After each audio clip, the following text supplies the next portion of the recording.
a new weapon is in Minecraft after all of these years. Hello there, Ray here. It has some cool technical abilities, but we also got some new armor trim, new banner patterns, and new pot shards. First up, let's take a look at the new smashing mace while you go ahead and smash that like button.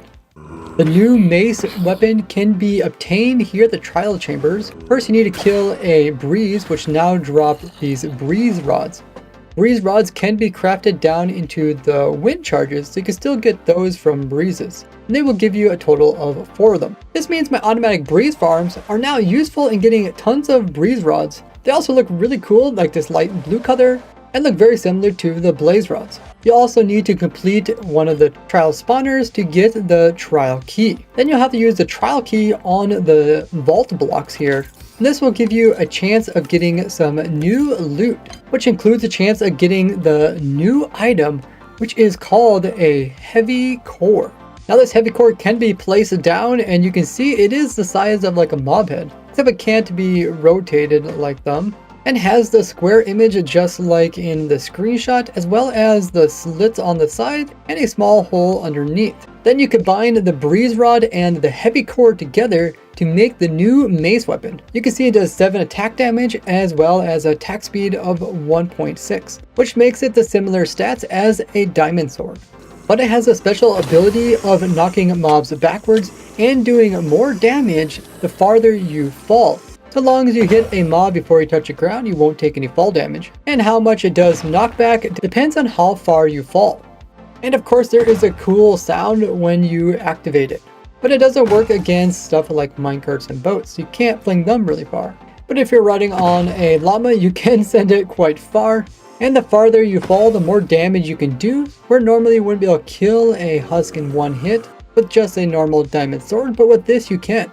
So just by falling fairly far, we can go ahead and one-hit hard mobs like the Ravager, which has 100 health.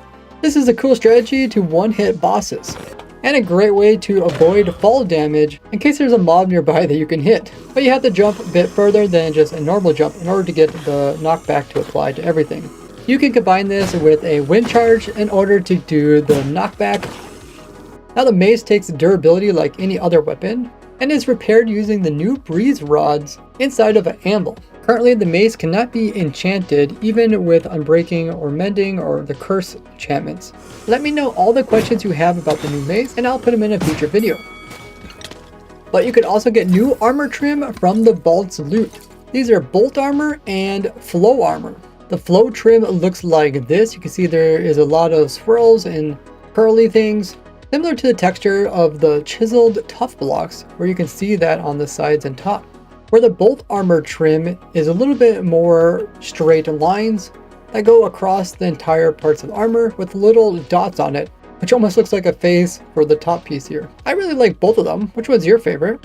And just like other trims, you can make copies of them by putting them in the crafting grid with 7 diamonds. For the flow one, you'll need to use a breeze rod in order to get a duplicate.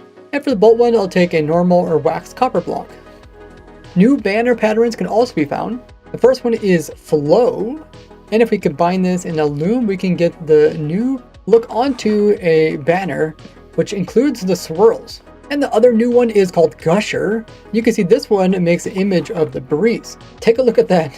Now, both designs are basic enough that you can combine them with the different layers you put onto a banner to get some really unique designs. My favorite is probably this one here. We also got 3 new shards for potteries. These shards can be found throughout the trial chambers. And by putting them in a crafting grid, you can put them onto pots. So this design is called Scrape. It's probably indication of using axes to remove wax or oxidized copper to clean them up. We also got the Flow one, which is the swirly design, and the Gusher, which is also the breeze design. It's really cool that when they come out with a new structure, they can come out with structure themed pots as well as banner patterns and even trims to give players more kind of rare and niche stuff to go after. As I'm an endgame player, I really like anything that they add in the game that encourages players to do the more endgame stuff. They also came in and changed out the loot for the vaults. They removed horse armors and saddles. They also made it so you only get 1 unstackable item per vault loot. Now the heavy core is quite rare to get, and besides the 2 banner patterns and the 2 new smithing templates, you can also get wind charges from looting the vaults. You can see a lot of the loot is similar as before, where you can get the different mid-tier diamond gear, iron gear, emerald blocks, crossbows and bows, poisonous arrows and arrows, gold, and even enchanted gold apples. Keep in mind that each vault block can only be looted one time per player, so you might have to go to several trial chambers in order to get the new heavy core item. We also got some new trial chamber rooms, so if we go up here, when before there would be some dead ends, look at this one. In the background you can see if we would break through this, we got a new type. This room is full of a whole bunch of the trial vaults. You can see it's almost kind of like a maze. There's different sections and there's little rooms. There's even a upper level, which not only has a whole bunch of vaults, so you can use more of your keys up, but also has a new fighting location with a few different mobs here. We got the breeze in the center and a few around the outside. Looks like there's quite a lot here, but overall a lot more vaults to loot before you have to find a new chamber. Here is another new one. You can see we got a bunch of vault blocks in here. The center we got 4 different spawners, which is pretty crazy. One of the breeze and some other crazy mobs. Around the outside you can see we got a bunch of vault blocks. I'm really glad they're increasing this so you don't have to do so much jumping between structures. There's also some rooms down here with grades in front of them, and you can see that there is quite a few rooms and it gets pretty mazy trying to get around through here. And in 2 of the corners they even got some slime spawners over here. They also made some new variations to the old ones, like now we got some steps so we can easily access the second level here. Here you can see some more layout changes, making it a little bit flatter and straightforward. And it seems some of the older rooms also got a revamp with more of the vault blocks. And even in this more vertical one, we got now a couple vault blocks there and even a couple vault blocks down here. This room here has it centered on the breeze in the center, and then we have some other trial spawners on the outside edges with plenty of vault blocks in between. These center corridors here now have a bunch more spawners throughout them.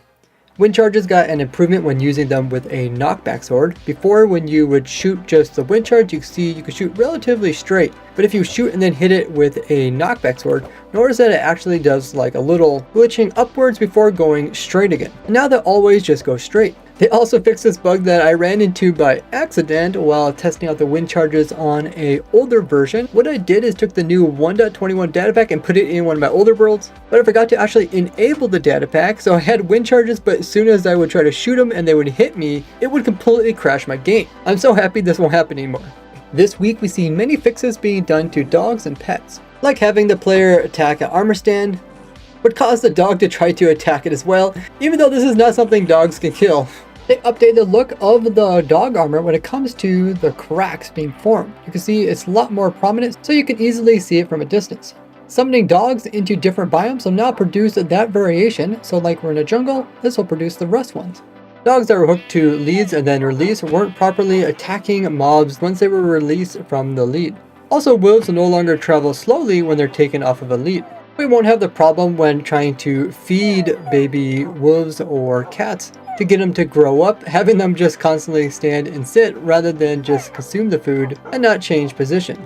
And the long time bug where wolves as well as cats could get unleashed from their leads just when the chunks are reloaded. This problem won't happen anymore, so you no longer have to worry about your leashed dogs teleporting to you randomly. Iron golems that were put on a lead and then released would get really confused and would not pathfind towards zombies until the world was reloaded. Bees will now try to avoid dangerous things when going after somebody that has a flower. They also will no longer get stuck on lanterns. Bees will now properly pathfind to bee nests and beehives, when before if there was blocks above them with campfires underneath, the bees would have trouble actually going to these. Parrots and bees have also been improved so that they won't try to fly up or down too much, trying to get to the exact location where they're wanting to go. Particle effects are now rendered separately when they're on the player, so you can see not only getting green ones, but I'm also getting orange ones rather than them getting blended together, turning into a single color. This will make it so much easier to see what type of particle effects are on other players. When picking up liquids or even powder snow while rotating very quickly, you could create items that are desynced, meaning that once you picked it up, it appears to be in your inventory, but then if you would update it by picking up the item, you could see it would vanish. The data pack version was updated, as well as item sub-predicates were added in so that you can get unique stuff to each of the different items, as well as the loot function was changed out. And the resource pack got updated to version 29. They fixed a few bugs related to the shading on the player's hand not working, high contrast setting not working, night vision not being applied properly, the new blur effect causing low frames, as well as not being applied in all the necessary areas. Now the background blur will look better, as well as be better in performance. Several bugs related to navigating Minecraft using your buttons on your keyboard rather than your mouse, along with a weird bug where you couldn't actually delete your world because the air would just come up. Now come join me in playing with all the new stuff over at my live stream, and hop onto my testing server here. You can find the IP over on my Discord. Thanks to each and every one of my supporters here on screen, as that really helps me continue to make videos like these. Otherwise, you can always leave a like on this and share this with your favorite Minecrafter. I'll see you soon. Bye bye!